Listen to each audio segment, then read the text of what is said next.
Eddie's getting seated. Everyone, welcome to the cutting room floor. Next episode. This one is going to be about John 6. I preached on it this last week, and I focused on what Jesus said about the bread of life, that he is the bread of life.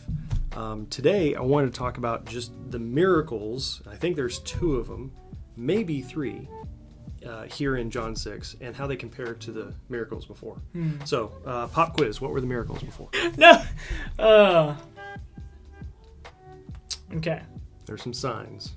We got water into wine. Water into wine. Wedding in Cana. First one. We got. Is this an open book test? No, am I supposed to remember? No. All the Gospels have like a lot of the same things. I'm gonna pull different ones from places. Yeah. Okay. Healing. Not the centurion's son. No, but you're close. Healing of the official son. Son. That guy.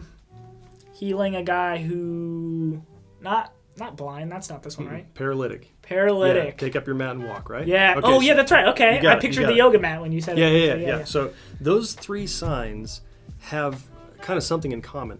They're showing how salvation comes. Okay. Or how Jesus brings salvation. Right. So in those 3, you get this theme that salvation comes by faith, by grace, that it comes by word, by hearing, right? So this is about how salvation comes. In this text, the signs are communicating more about what salvation itself brings. Okay. Right? So what does it bring? What does it bring? Like what does salvation feel like, or what's the result?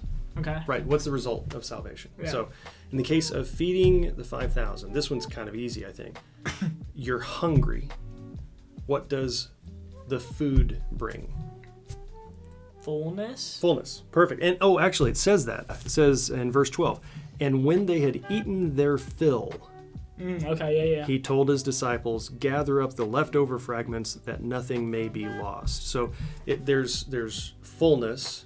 So the problem was hunger, and now they have had their fill. That's satisfaction. Now there's a couple other things in there. There's abundance. Yeah. So you get it. There's abundant salvation here. Pick up the leftover fragments. There's plenty. And then you get another image of the 12 baskets, which probably connects to the 12 tribes. That would make sense. Right. But the overarching thing that the sign brings is fullness or satisfaction. Then there's this other sign where it says Jesus walks on water. So we'll pick it up in verse 16. When evening came, his disciples went down to the sea, got into a boat, and started across the sea to Capernaum, which is a long trip. It was now dark, and Jesus had not yet come to them. The sea became rough because a strong wind was blowing, so it's stormy seas. When they had rowed about 3 or 4 miles, they saw Jesus walking on the sea and coming near the boat, and they were frightened. So the sign there is that he's walking on the sea. Right. And he says to them, "It is I, do not be afraid." And you probably remember that from another gospel where he approaches them during the storm and he calms the storm. Right. In that telling. Yeah. Here, Peter gets out and you get that story, right? He's walking on water. Here they don't get the whole calming the storm thing. Okay. The sign is he's walking. But there may be another sign there, and that's in verse 21. Then they were glad to take him into the boat, and immediately the boat was at the land to which they were going. That's wild. Now that may be a second sign. I've never heard it described that way before. Right. Yeah, I haven't either. Yeah. I didn't realize until this past Sunday. I was like, oh, it kind of sounds like he just teleported. Right. Which it's funny because it sounds like they would then just replace the sign of calming the storm with now the sign of arriving to the shore. In safety. So it's still 2. Yeah. But they're just being exchanged. Yeah, and in this case, it brings. So if the sign of the feeding of the 5,000, salvation brings satisfaction. Here, salvation brings peace, security, safety. I would say peace because of the seas. Yeah. And that would connect with the other gospel telling. Yeah. But if you've ever thought about what salvation brings, I think that's kind of the message for today's Cutting Room Floors. To think about, what does salvation bring to you? Not just feeling, not just emotion, but what need was solved And so what does that bring? What's the result of salvation? If I ask someone who is a Christian, let's say, I say, you've been saved through Jesus Christ. And they're like, yeah, I know. And if I said, okay, so what was the result? Yeah. I think a lot of people would say, the result is I'll get to go to heaven. Right. Oh, okay. Okay. Right. What else? Right? What else? Because in this case, the salvation that Jesus is bringing is not you get to go to heaven.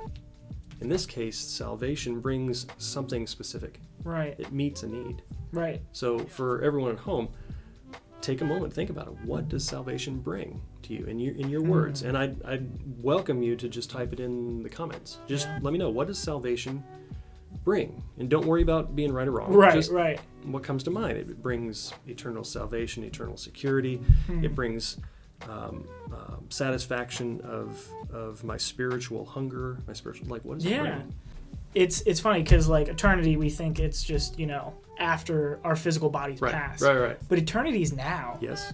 And it doesn't just change the fact that we get eternal union with God, but our lives are different today and tomorrow and until the day we pass on to the next, the afterlife. Like, it's the it now changes and now. not yet. Yeah. It's crazy. Eternal salvation affects you now.